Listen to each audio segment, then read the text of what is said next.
Épilogue. Une célébration. Édouard m'aida à monter dans sa voiture en veillant à ne froisser ni les nuages de soie et de mousseline de ma robe, ni les fleurs que je venais juste de ficher dans mes boucles savagement empilées, ni mon énorme plâtre. Ma bouche furibonde parut ne pas le déranger. Ensuite, il s'assit derrière le volant et recula dans la longue allée étroite. « Quand vas-tu décider à me révéler ce qui se passe ?» demandai-je maussade. J'avais horreur des surprises et il le savait très bien. « Je m'étonne que tu n'aies pas encore deviné, » riposta-t-il avec un sourire moqueur qui me coupa le souffle. M'habituerai-je un jour à sa perfection? T'ai-je dit à quel point tu étais beau comme ça? Oui, s'exclama-t-il. Je ne l'avais encore jamais vêtu de noir, de cette couleur. Par contraste avec sa peau pâle, rendait encore plus irréelle sa splendeur. C'était indéniable, même si le fait qu'il arbore un smoking me rendait drôlement nerveuse. Pas autant que ma robe, cependant, ou ma chaussure. Rien qu'une, puisque mon autre pied était encore invalide. Le talon aiguille, retenu par de simples rubans de satin, n'allait sûrement pas m'aider à sautiller alentour. Je ne reviendrai plus si Alice s'entête à me traiter comme un cochonnin de Barbie, grognai-je. J'avais, victime impuissante, passé l'essentiel de ma journée dans la salle de bain, aux proportions renversantes de sa sœur, qui s'était amusée à jouer à la coiffeuse et à l'esthéticienne. Lorsque j'avais eu le malheur de m'agiter ou de me plaindre, elle m'avait rappelé que, n'ayant pas de souvenir de sa vie humaine, elle me priait de ne pas gâcher son plaisir par procuration. Ensuite, elle m'avait habillée de la robe la plus ridicule qui fût, bleu sombre à fanfreluche, dégageant les épaules avec des étiquettes en français que j'avais été incapable de déchiffrer. Une tenue plus adaptée à un défilé de mannequins qu'à Forks. Que nous soyons tous deux sur notre 31 ne me disait rien qui vaille. À moins que... J'avais trop peur d'exprimer mes soupçons même intérieurement. La sonnerie d'un téléphone me tira de mes réflexions. Édouard sortit son mobile de la poche de sa veste et vérifia l'identité de son correspondant avant de répondre. « Allô, Charlie » lança-t-il avec précaution.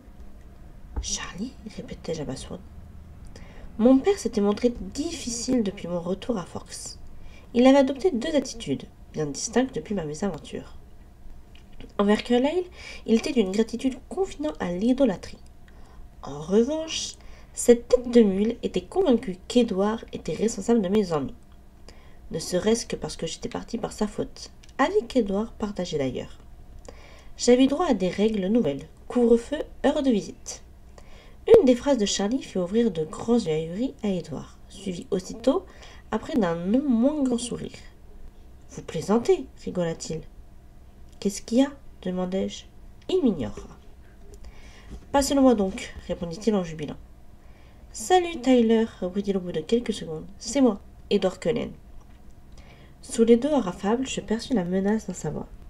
Qu'est-ce que Tyler fichait chez moi? La vérité affreuse commença à m'apparaître. Je jetai un nouveau coup d'œil à la robe absurde qu'Alice m'avait forcé à enfiler. Je suis navré qu'il y ait un malentendu, mais Bella n'est pas libre ce soir. Le ton avait changé, et la menace se fit soudain beaucoup plus évidente quand il poursuivit. Pour être franc, il ne sera libre aucun des soirs à venir, du moins tant qu'il s'agira de sortir avec un autre garçon que moi. Sans rancune? Et encore désolé d'avoir gâché ce grand jour. Il n'avait pas l'air désolé du tout quand il raccrocha. Au contraire, il semblait très satisfait de lui. Je sentis la colère empourprer mon visage et mon cou, et des larmes de rage noyèrent mes yeux. Il me regarda surpris. « Tu m'emmènes au bal de fin d'année » hurlai-je. C'était tellement évident que j'étais gênée de ne pas avoir saisi. Si je n'y avais prêté attention, j'aurais remarqué la date mentionnée sur les affiches qui décoraient les bâtiments du lycée. Mais je n'aurais jamais osé imaginer qu'il aurait le culot de me soumettre à ce genre de torture. Il me connaissait donc si mal. La violence de ma réaction le déstabilisait. Il pinça les lèvres et plissa le front. « Ne sois pas pénible, Bella. » Mes yeux lancèrent des éclairs à travers la vitre. Nous étions déjà à mi-chemin du lycée. « Pourquoi me fais-tu un truc pareil ?»« Honnêtement, » répliqua-t-il en montrant son smoking, « tu pensais aller où ?» J'étais mortifiée. D'abord parce que je n'avais pas compris l'évident. Ensuite parce que les vagues supputations, des souhaits en vérité, auquel je m'étais livrée pendant qu'Alice tenait de me transformer en reine de beauté avait été si loin du compte. Mes timides espoirs m'apparaissaient vraiment idiots à présent. J'avais bien deviné qu'une espèce de cérémonie était au menu, mais le bal de fin d'année, cette idée ne m'avait pas effleuré. Des larmes furieuses roulèrent sur mes joues. Je me rappelai avec consternation que j'avais du mascara et je me suis rapidement pour éviter les bavures. Ma main était vierge de taches noires lorsque je la retirai. Alice s'était peut-être douté que j'aurais besoin d'un maquillage résistant à l'eau. « C'est complètement ridicule !» m'exclama-t-il, ennuyé. « Pourquoi pleures-tu ?»« Parce que je suis folle de rage. »« Bella, reprit-il plus doucement en tournant vers moi toute la puissance de ses prunelles dorées, au pouvoir destructeur. Quoi, marmonnai-je ébloui. Fais-moi plaisir. Le feu de ma fureur se noya dans ses iris. Impossible de me battre avec lui quand il trichait de cette façon. De mauvaise grâce, je rendis les armes. Très bien, boudai-je déçu de ne pas réussir à le fusiller du regard. Je me tiendrai tranquille, mais tu ne peux rien pour attendre. J'ai toujours la poisse, je te signale. Je vais sûrement me casser l'autre jambe. Non mais vise un peu cette godasse. C'est la mort assurée ou je m'y connais pas. Pour faire une bonne mesure, je tendis ma jambe valide. Il la contempla plus longtemps que nécessaire. Rappelle-moi de remercier Alice tout à l'heure. Elle sera là, m'écriai-je, quelque peu réconforté, ainsi que Jasper, Emmett et Rosalie. Mon soulagement s'évapora aussitôt. Mes relations ne s'étaient en rien améliorées avec cette dernière, bien que je fusse en excellent terme avec son époux, occasionnel. Emmett me trouvait très amusante et mes réactions humaines avaient tendance à déclencher son hilarité, à moins que ce ne se fussent mes innombrables chutes. Rosalie, elle, faisait comme si je n'existais pas. Je secouai la tête pour chasser ces pensées désagréables. Soudain, une idée me traversa l'esprit. « Charlie est dans la combine ?» demandai-je suspicieuse. « Bien sûr, rigola Edward. Mais pas Tyler, visiblement. » Je grinçai des dents. Les fantasmes de Tyler me dépassaient. Au lycée, où Charlie ne pouvait se mêler de nos affaires, Edward et moi étions inséparables, sauf les rares jours de soleil. Nous étions arrivés. La décapotable de Rosalie était garée, bien en évidence sur le parking. La couverture nuageuse était fine, et à l'ouest quelques rayons parvenaient à la traverser. Edward sortit, fit le tour de la voiture, ouvrit ma portière et me tendit la main. Têtu, je ne bronchais pas. L'endroit était bondé de champs apprêtés, de témoins. Il ne pourrait décemment me tirer de force de la Volvo, ce qui ne l'aurait sans doute pas dérangé le moins du monde si nous avions été seuls. Quand on essaie de te tuer, tu es courageuse comme une lionne, mais dès qu'il s'agit de danser... Danser, j'avalai ma salive. Bella, je ne laisserai personne te faire du mal, même pas toi.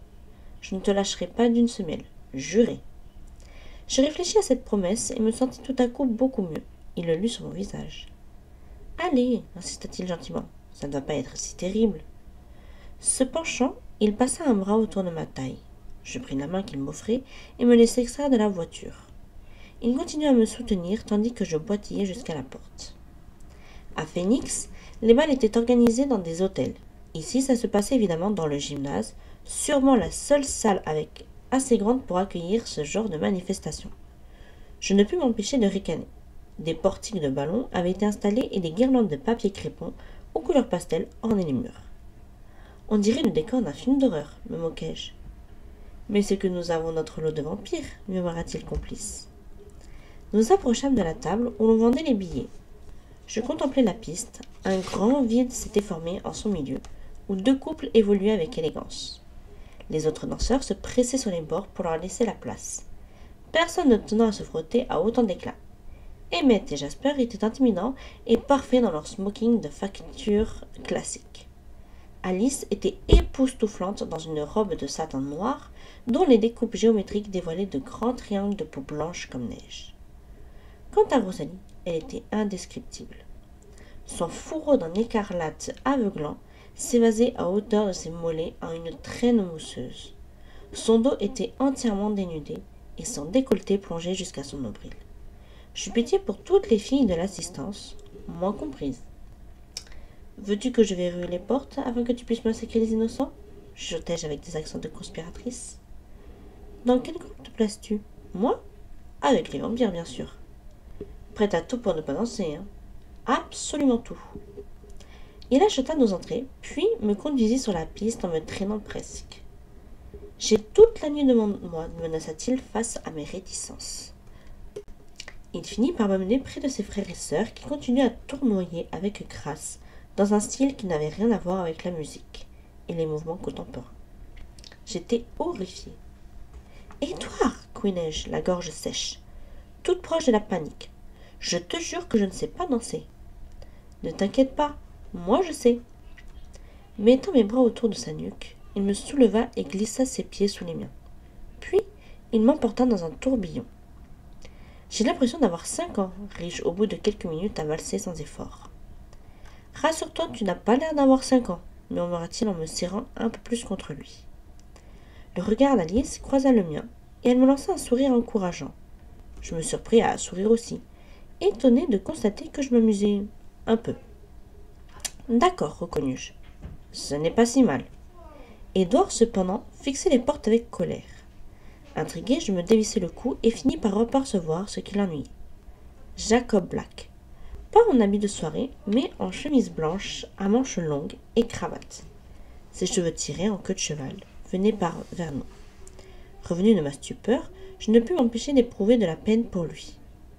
Il était visiblement très mal à l'aise. Quand ses yeux rencontrèrent les miens, j'ai décelé une lueur d'excuse. Édouard poussa un grondement étouffé. « Tiens-toi correctement, le murmurai-je. Il veut te parler, lâcha-t-il glacial.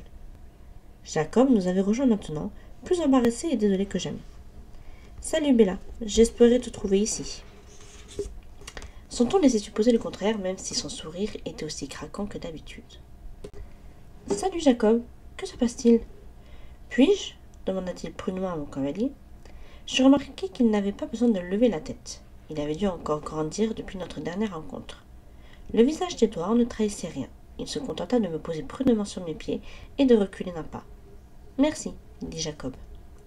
Édouard acquiesça et tourna les talons, non sans m'avoir auparavant intensément dévisagé.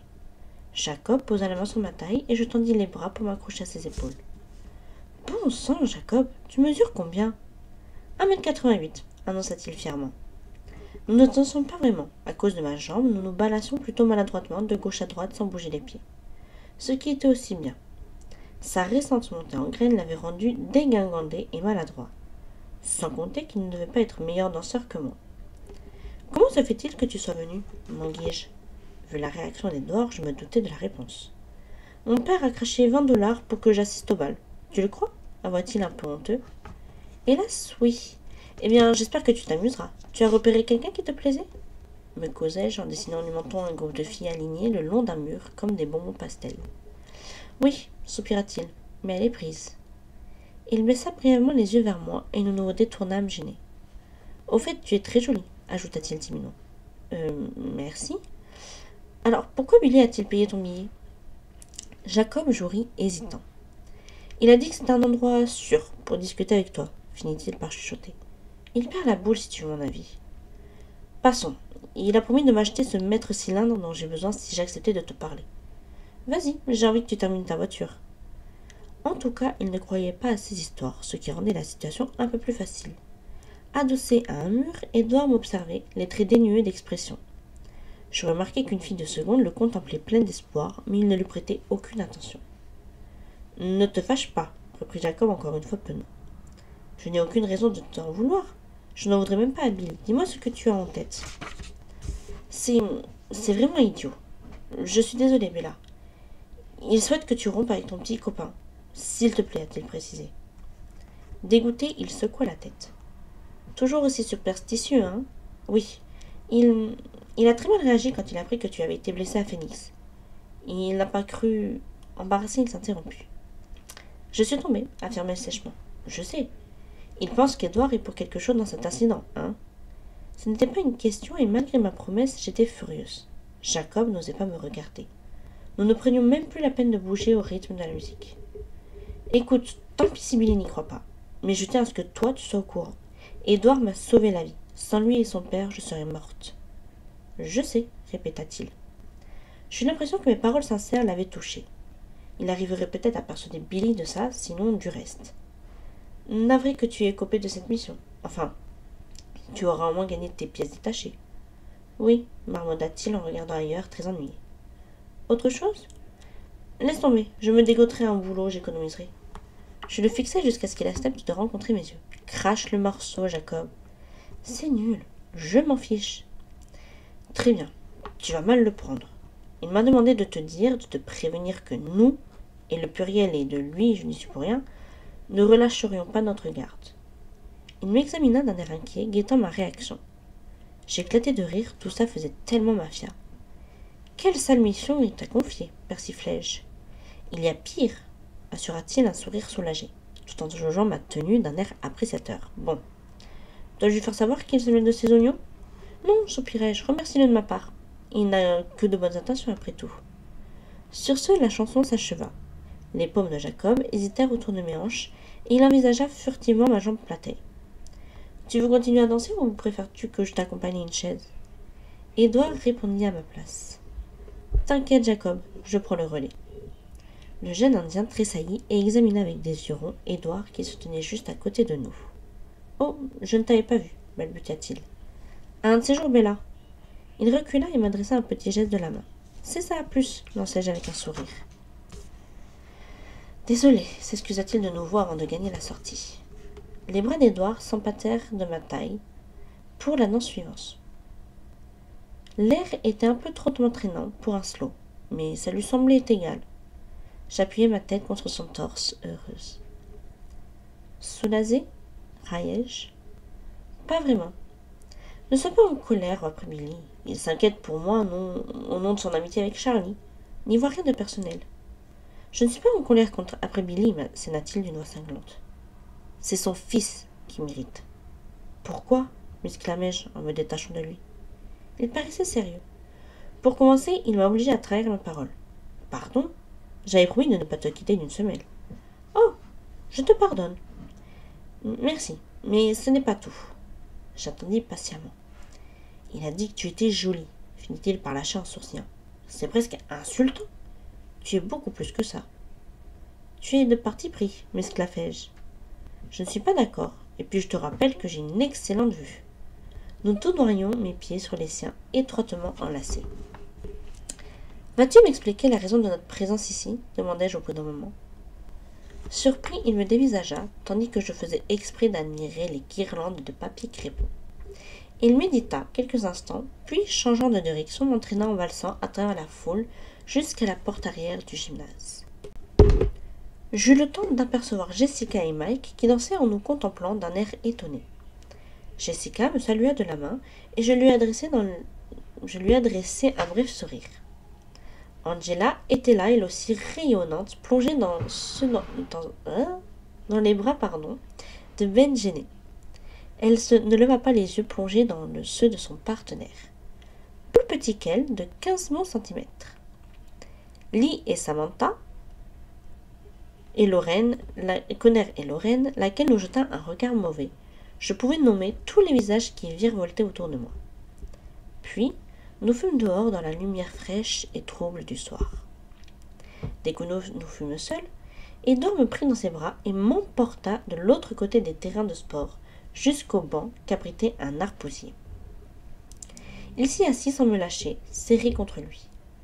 La lune s'était déjà levée, visible derrière les nuages archéens, et sa blancheur rendait la peau d'Edouard encore plus pâle que d'ordinaire.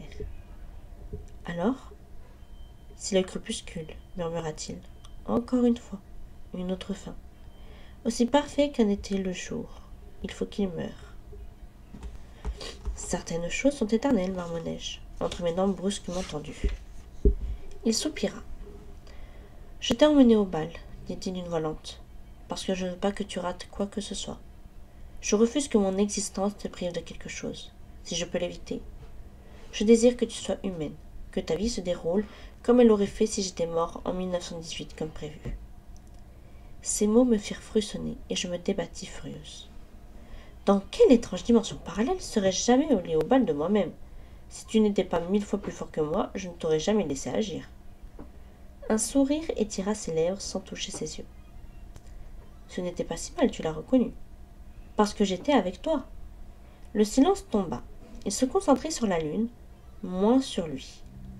J'aurais tant voulu réussir à lui expliquer comment une vie humaine normale m'indifférait.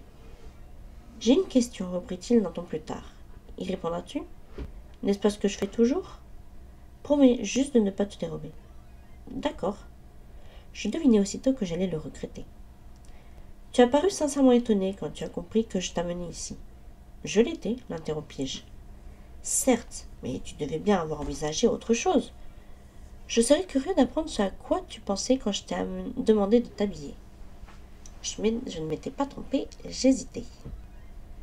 Je ne veux pas te le dire. Tu as promis, je sais. Alors? J'ai peur que ça t'énerve ou que ça te rende triste. Aucune importance, s'il te plaît. Il n'avait pas l'intention de renoncer. Eh bien, j'ai cru qu'il s'agissait d'une espèce de célébration, pas un minable bal humain. Humain? Releva-t-il platement. Le seul mot vraiment important de ma phrase, je baissai les yeux, tripotant un pan de mousseline, et l'attendis sans rien dire. Très bien, confessai-je. J'espérais que tu avais changé d'avis et que tu allais finalement procéder à ma transformation. Diverses émotions traversèrent son visage. Colère, peur. Puis il parut se ressaisir et l'amusement prit le dessus. Tu as cru que je porterais une cravate noire pour l'occasion? Se moqua-t-il. Je me renfrognai pour cacher mon embarras. Je n'ai aucune idée sur la façon dont ces choses se font. En tout cas, ça me semble plus rationnel que pour un bal de fin d'année. C'est pas drôle, ajoutai-je parce qu'il riait aux éclats.